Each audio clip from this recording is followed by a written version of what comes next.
Hey, welcome to Sober Without God. I'm so glad you're here today. This week, we're going to cover what it's like to stop drinking and also what it's like to stop believing in God. Today's video is about what it's like to stop drinking. I had a problem. When I had one drink, I had them all.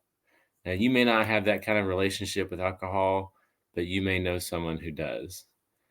My alcohol problem started when I was in my late 20s, while I was a pastor, and I drank for 20 straight years.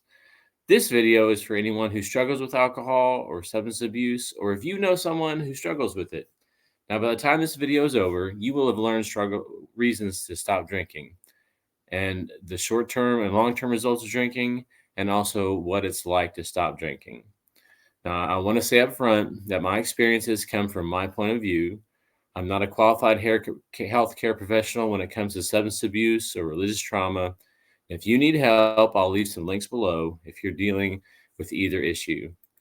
So, first of all, let's talk about why I stopped drinking. People abuse substances for all kinds of reasons. I am still working out a lot of my core issues with a therapist, but I can tell you that I am definitely a people pleaser.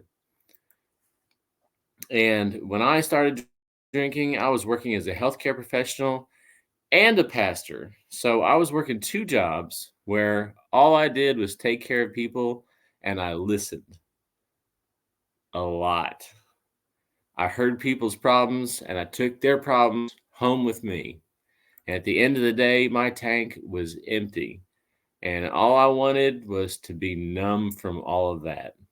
And one day, after seeing a particular drink on television, I decided it might take the edge off. And after that one drink, I never looked back. I drank for 20 years and it progressively got worse. So, why did I stop? Well, I eventually finally got sick of how I was acting and the hangovers and the anxiety and the depression, the weight loss, or the weight gain, rather, how it was ruining my relationships and my family. And I had had enough. I talk about this in a video I've got on my channel called Sober Without God, and it's linked below if you want to hear the full story. I think all of us come to a breaking point in life when we're just dissatisfied with ourselves and we are fed up with something and it just makes us snap. And we reach our limit and we decide to make a change. I reached that point on March 14th, 2022. I woke up one morning, I found a sobriety app, I downloaded it, and I haven't looked back since.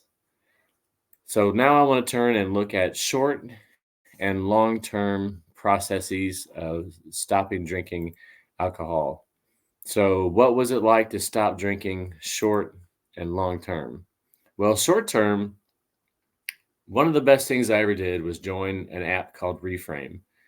They base everything on science and not religion. And there's not a terribly large amount of secular resources out there for the sober community, but there are a few and they are excellent. I went to meetings every day and I learned so much from the community very quickly about how to get sober. I learned that getting sober was about moment to moment and not day to day. I learned what triggers drinking and how to combat it. I eventually signed up for personalized coaching, and I also got a mentor and a sponsor who helped me through several tough months. The biggest difference between me quitting this time and all the many times I tried before was that this time I reached out for help. All those other times I tried before, I was white knuckling it. I had tried it on my own, cold turkey, and I didn't reach out for help. This time, I got help. I got humble and I found people who were in the same place, and I joined an ongoing conversation about sobriety. That's the only way I would have made it. That's the only way I make it now. It's hard to let people in to see the mess of your life. It's hard opening up your heart and it's hard opening up your mind. And it's hard to let people see your personal space inside of you that you've been keeping hidden for so long. But it's also nice to know that there's a community of people out there that have the same issue that you do. And it's also nice to know that these people have their own messes and their own little closets where they cram all their stuff into. And those people aren't going to judge you. And that makes all the difference in the world. So, long term, what did I do? Well, long term, I had to come up with a long term plan for not drinking. And my sponsor and I worked on this.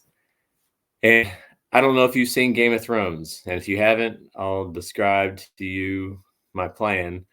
But in Game of Thrones, they have this thing in the north called the Wall. It's this gigantic, mile high, I think, wall of ice that they've constructed to keep out these things called the Night Walkers. And they're like zombies. And they don't want them coming in to kill all the people of the kingdom.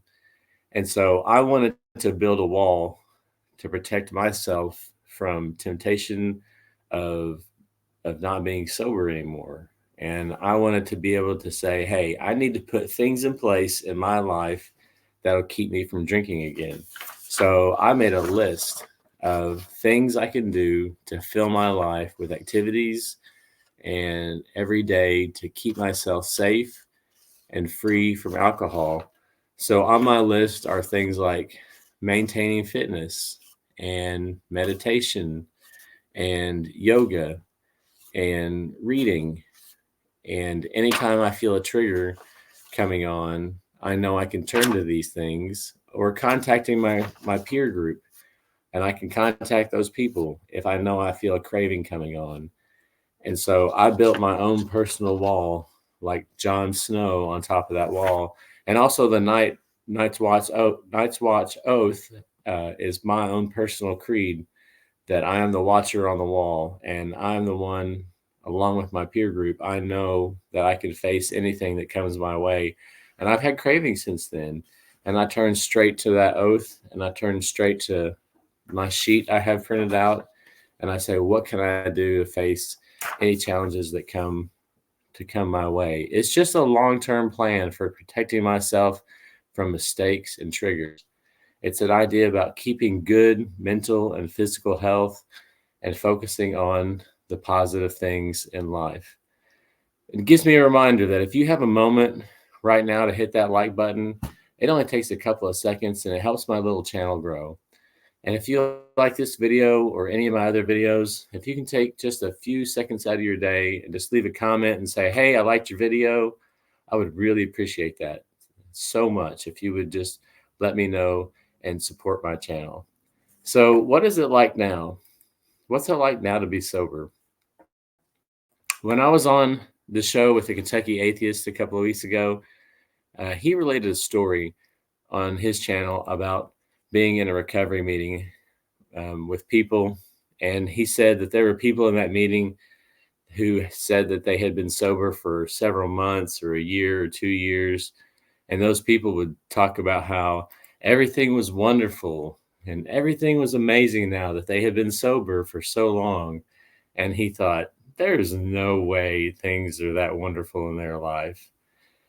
Is life better for me being 2 years alcohol free? Yeah, I think so. It's better. I wouldn't go back to the way it was. I'm healthy. I'm clear headed. I have purpose. I have direction. I feel and I look better than I had in a long time. Do I still have very difficult moments? Sure, I do. But I also have my own system for dealing with it, and I have friends and family to support me. Once you quit drinking, you have time to discover who you are. All that alcohol is gone, and you have time to get to know your authentic self. See, when we drink, we numb ourselves and we numb that pain and we numb that trauma. But when you're alcohol free, you have to take time to deal with that trauma and your headspace and your intrusive thoughts and to learn who you really are. And enlisting the help of a counselor during this time is extremely important. This process will help you grow and mature as a person. So, what's it like not drinking alcohol? If you have a problem, you may be one of those people who can have a drink or two and relax and have a good time. That's not me. But if you drink alcohol and you drink alcohol in excess and you need to get it out of your life, what's it like? I can tell you it's like changing your entire life. It's like being given your real identity back. It's like winning the biggest ball game of your career. It's like taking back all the things you lost, including your health, your sanity, your control, and the best part is getting your family back. That's what it's like. Are you in this position, or do you know someone who's in this position? Well, thankfully, there's secular options for getting through alcohol addiction, including Reframe, which I've listed below. And as always, send me a message if you have a specific question. And so I'll see you next time on Sober Without God when we discuss what it's like to stop believing in God. And look below for those links, and I'll see you next time.